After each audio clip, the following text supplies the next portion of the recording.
Iya, ketemu lagi dengan obrolan Lander dan kali ini kita masih seputar edisi tentang usaha dagang berkat telur. Di episode sebelumnya kita sudah bahas bagaimana usaha dagang berkat telur ini bisa eksis dalam 3 tahun. Kita bicaranya adalah diferensiasi. Edisi kali ini kita mau bahas bagaimana menangani customer-customer yang pergi, bagaimana menangani. Ya nggak ada jauh beda-beda dengan persaingan-persaingan yang sekarang hampir orang banting harga segala macam. Oke, di edisi kali ini saya akan sedikit memberikan tipsnya. Tapi jangan lupa sebelum kita lanjut kita like, comment, subscribe. Semoga pembicaraan kita ini bisa menginspirasi banyak teman-teman. Oke, nah saya sebelumnya sudah pernah ada dari Riau, DM, bagaimana sih jualan telur. Karena ketepatan kalau di Sumatera itu khususnya daerah Bengkulu, daerah Pekanbaru, sumber telur ini datangnya dari Padang. Pertanyaannya, apakah petani lokal atau peternak lokal tidak ada di Bengkulu? Ada, tapi untuk skala besar tentu ini biasanya kita lihat di Padang. Dan di Padang nggak jauh beda seperti di tempat udah berkat telur, yaitu kita pakai tray karton. Kalau di sini kan ada yang pakai peti, ini pakai papan ya, jadi ada peti yang 15 kiloan, ada yang 10 kiloan dan 15 kiloan ini biasanya cenderung kalau di UD Berkat Telur yang 15 kiloan itu nggak begitu familiar. Nah, jadi sebelum kita melebar kemana-mana, yang pernah kita lakukan pada saat tadi ada orang Riau DM, bagaimana sih jualan telur, bagaimana sih handling komplainnya.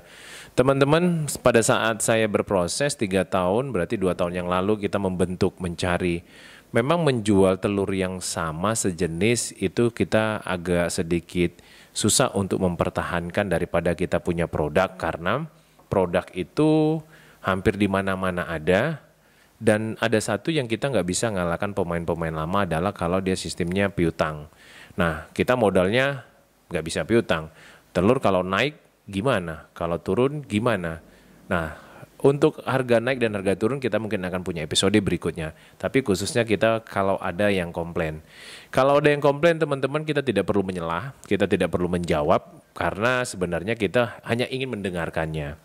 Pada saat kita mendengarkan tentu keinginan hati kita kan ingin, ya pengen deh kita membela diri, menyampaikan, tapi nggak akan ketemu. Karena pada saat itu memang dia komplain.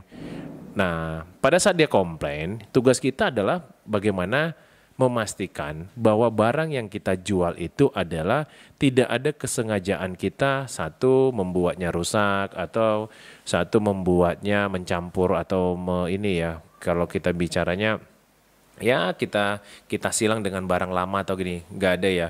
Khusus udah berkat telur itu kita barang itu habis sehari, anggap aja di kandang ya, di kandang mungkin dia nginap sehari. Paling lama mungkin sehari, karena kita punya produsennya itu dikirim ke Jakarta, Kalimantan, dan barang kita adalah barang yang benar-benar tidak semua punya, sehingga saya pikir Jakarta sangat membutuhkan itu, apalagi kualitas. Dan Semarang sih sekarang sejak saya bermain telur itu banyak sudah memperhatikan kualitas. Kalau dulu mungkin ada beberapa warung yang penting telur, karena dia tidak sanggup mengikuti harga.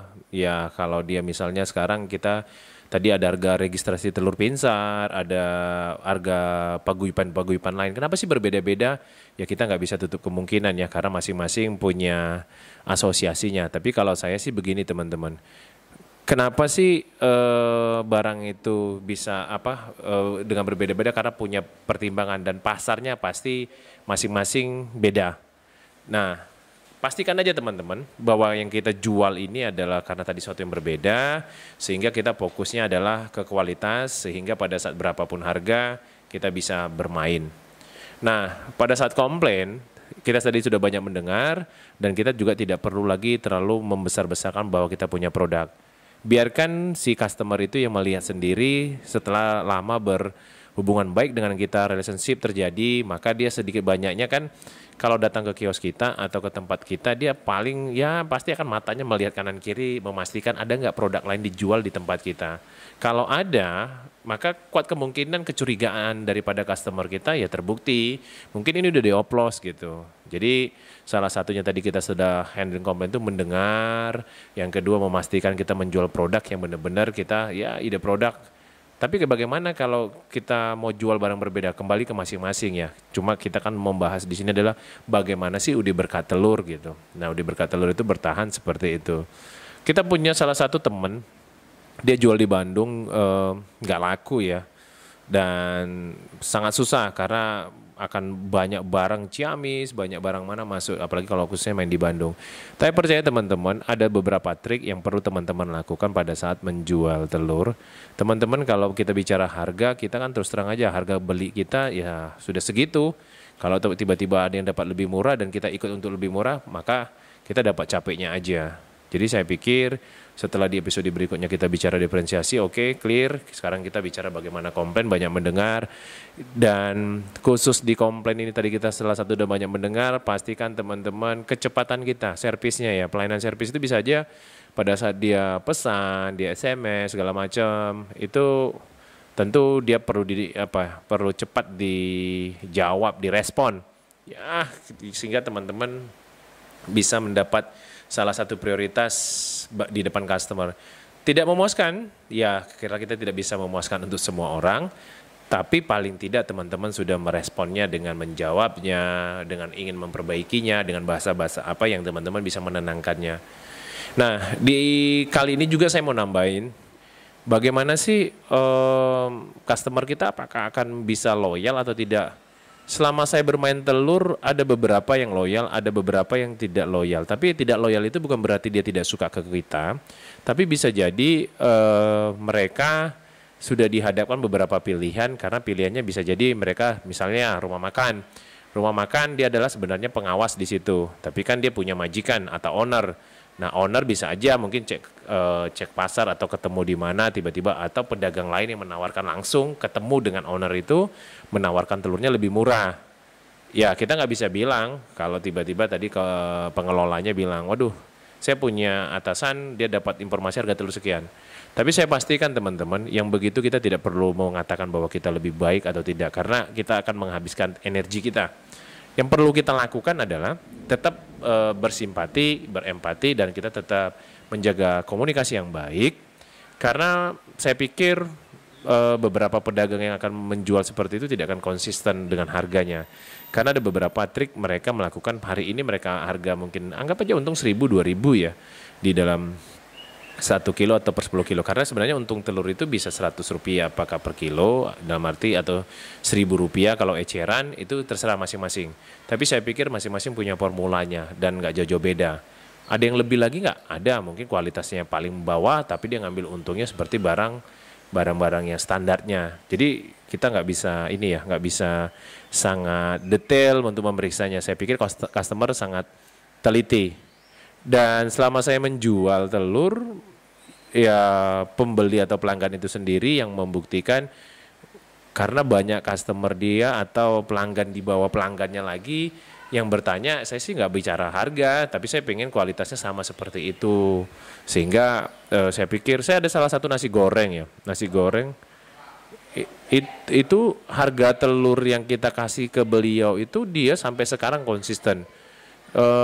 Kalau saya boleh kasih nama, mungkin teman-teman boleh coba, nasi gorengnya juga enak. Itu nasi goreng Tegal di Jalan Durian di Banyumanik ya. Dia berapapun harga telur dia tetap ambil. Pertanyaannya, pernah komplain nggak? Pernah. Di dalam satu ikat telur itu ada 5 busuk atau 3 busuk ya. Tapi kita ini jual telur ini sangat unik ini. Jual telur itu kan dia di dalam cangkang, kita nggak tahu persis apa misteri ya mungkin di dalamnya. Tapi yang kita perlu sama-sama sepakatin bahwa ada bakteri yang juga bisa masuk ke telur. Artinya melalui pori-pori telur. Karena sebenarnya cangkang itu memiliki pori-pori ya. Jadi teman-teman bisa searching di Google. Bisa jadi dia agak sedikit kena benturan retak, 1 hari 2 hari masuk bakteri, dan sehingga lebih cepat bereaksi dan terjadi pembusukan ya. Nah, pada saat komplain itu bagaimana ya? Tentu kita berdebar ya, panik. Karena paniknya tuh mikirnya gini, waduh jangan-jangan kita dibilang kita yang jual barang lama. Tapi dengan kedekatan tadi kita jelasin dan dia sangat memaklumin, ya puji Tuhan sampai sekarang dia masih beli gitu, dan hubungan kita baik. Saya pikir salah satu keunggulan kita tadi konsisten dengan satu produk adalah seperti itu. Dan saya merasakan pada saat saya bisa menjual telur dengan tadi yang seperti ini, dengan orang bilang harga tinggi tapi kok bisa laku. Saya pikir tidak ada yang ini ya, tidak ada yang instan. Ya, kita pada saat itu sebenarnya pada menjualnya tidak bicara harga. Banyak yang komplain, banyak. Wah, hargamu mahal, di sebelah murah, segala macam. Ya, dengan keramatamahan kita hanya ingin memastikan bahwa dia beli telur itu. Pada saat dia beli telur itu adalah kemenangan kita. Kenapa kemenangan kita? Karena kesempatan telur kita akan dipecahkan dan dicoba dan dilihat mereka sendiri pada saat di dapur mereka. Itu sudah tiket yang kita dapatkan pada saat mereka membeli. Dan pernah trik nggak bagaimana jualan? Kalau saya sih jualan dalam berkompetisi itu sangat gampang ya. Kalau saya bilang yang sebelah tutup jam 5, saya tutupnya jam 6. Jadi punya kesempatan beberapa yang tadi telat beli di sebelah, mungkin beli di kita. Tapi pada saat dibeli kita, ya dia tidak bisa bernegosiasi dengan harga. Karena sudah malam lah, keburu udah lewat sini, ya sudah saya beli aja gitu. Tapi kekecewaan mereka terhadap selisih harga itu akan menjadi sebuah kesempatan kita bahwa mereka, oh iya telurnya beda. Oh iya, begini-begini. Kalau dikompilasi dengan harga eceran atau harga ini, yang udah nggak beda-beda amat kok. Toh juga pelanggannya nyari sendiri kok. Nah, itu yang teman-teman pada saat edisi ending complaint ini, sebenarnya ending complaint ini adalah sebuah peluang kita supaya bisa makin dekat. Dan saya pikir tadi kita hanya banyak mendengar, konsisten terhadap satu produk itu, dan pelayanan.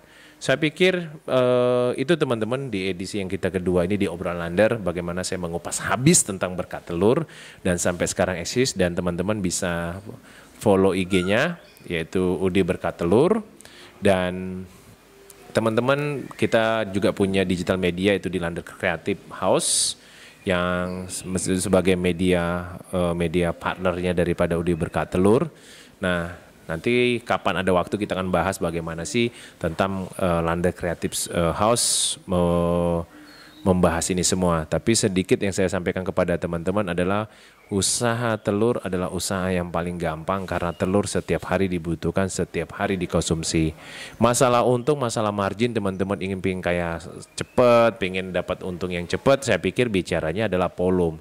Tapi di dalam dunia bisnis pertama kali saya membentuk usaha ini adalah saya hanya ingin bagaimana sih rasanya pagi-pagi itu ada yang beli, ada yang WA, ada yang SMS, ada yang nelpon menanya kita punya produk dan membeli ke kita. Kita bisa saving untung Rp5.000 per ikat ya. Per ikat berarti kalau di sini 10 kilo itu udah sangat langka yang luar biasa. Bayangkan teman-teman kalau bisa jual itu 100 ikat. Berarti teman-teman bisa jualnya dapat untung yang 500.000. Saya pikir 500.000 ya angka cuan yang luar biasa lah. Angka cuan yang luar biasa. Nanti pada saat eceran mungkin teman-teman bisa bermain ini. Nah, di edisi ketiga nanti saya pengen saya harap teman-teman bisa DM, bisa SMS ke ini ya, DM ke UD Berkat Telur ya.